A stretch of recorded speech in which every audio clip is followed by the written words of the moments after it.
अच्छा रोगो जब चाहिए तो यहाँ के पूरा करी लेकिन इसमें हर एक चीज खास है। और गोलगप्पा खा जब नहीं था इनका पहला बार देख ली तो हो गया ना पहला नजर में प्यार वही वाला प्यार। और मार भी हो गया था। मार भी हो गया था आपके लिए? बहुत एग्जाम के टाइम में कुछ ऐसा बा हमनी के कहानी पित्तल से खेलल बीतल बा जवानी और घमंड काहे न करी काहे कि हमनी बिहारी बानी। System of Bihar.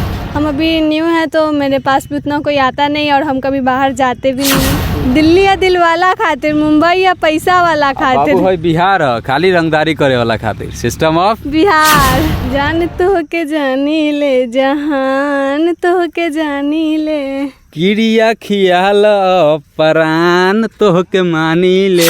कॉलेज वगैरह जाते थे, ऑटो नहीं मिल रहा है, प्लीज़ घर पे छोड़ दो ना, तो मतलब कितना भी दूर रहे 5 मिनट के अंदर आ जाता था, घर पे छोड़ देता था। कितना मानी ले इनकरा के रुआ जान से ज्यादा। और अभी भोजपुरिया माटी के लाल की टीम मौजूद बा मुजफ्फरपुर में।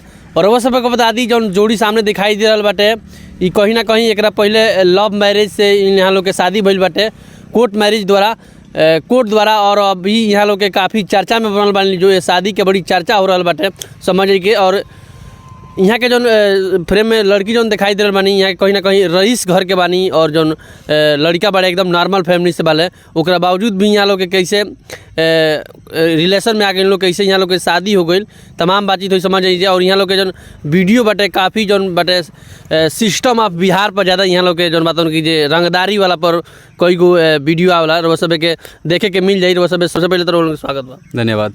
रोज स्वागत बा। धन्यवाद।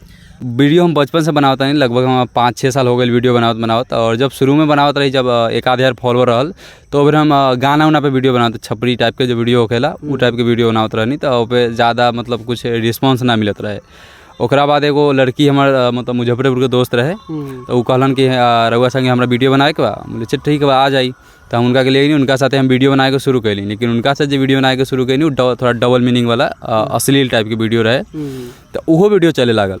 डालते 3-4 दिन के अंदर हमारे 1,000 सीधे 50,000 फॉलोअर हो गई। अच्छा। 3-4 दिन के अंदर सारा वीडियो ट्रेंडिंग में आ गई। तो हम खूब खुश बनी और कमाई भी धीरे धीरे स्टार्ट होके लागल। लेकिन हो गई कि जो लड़की के वीडियो फॉलोअर अलग और 30,000 अलग, हमारे 3-4 दिन 50,000 हो तो उनका बढ़ गई कि हमारा से ज़्यादा फॉलोअर हो गई। तो जब बोले कि आई वीडियो बनावे के बाद तो वो बोली कि ना हमारे पास टाइम लगे, हमारा टाइम नहीं है। तो हम समझ गए नहीं उनका काम करे का मन नहीं किया। था फिर हम अकेले वीडियो बनावे लगनी। वही बीच में इनका से हमारा मुलाकात होकर और इनका से हमारा प्यार व्यार भइल। अच्छा यहाँ से कैसे मुलाकात हो गई? इनका से मुलाकात, इनका जो छोट बहन रहे उनका से हमारा दोस्ती रहे।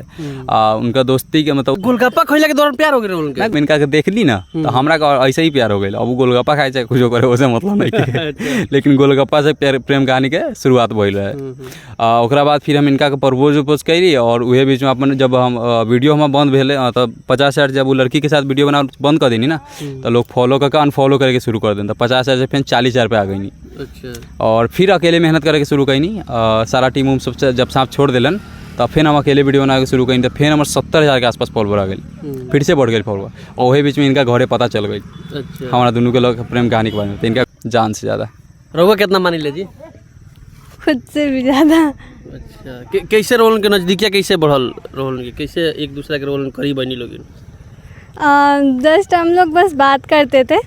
बात करते करते मतलब इतना ज़्यादा लॉयल था मेरे लिए और मतलब मेरे से बहुत ज़्यादा प्यार भी करता था।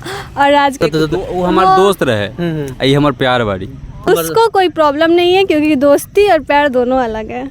अच्छा रोगो जब चाहिए तो यहाँ के पूरा करी लेकिन जैसे सामान वामान खरीदारी चाहे और देखिए कभी कभी प्रॉब्लम भी रहता है लाइफ में, तो कभी प्रॉब्लम रहता है तो समझना भी चाहिए। हमारा घर पे जो कर्जा बा कर्जा सधावे के बा, हमारा घर बनावे के बा, हमारे परिवार के खुशी खुशी रखे के बा, पापा को बैठा के खियावे के बा, खूब मेहनत करेगा। तो खाने में क्या पसंद है जो आपसे ज़्यादा बनवाते हैं?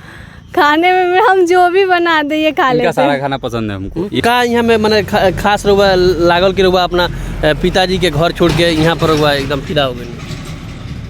देखिए किस्मत कभी भी बदल सकता है, तो ऐसा कोई चांस नहीं कि नहीं बदलेगा। मेहनत कर रहा है, कभी ना कभी बदलेगा। तो उनसे भी ज़्यादा ना, उनसे ज़्यादा नहीं तो उनके बराबर भी हो सकते हैं।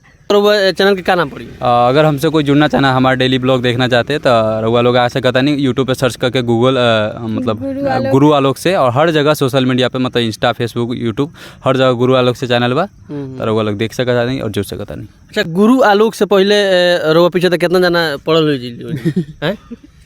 पढ़ल रहे कि ना?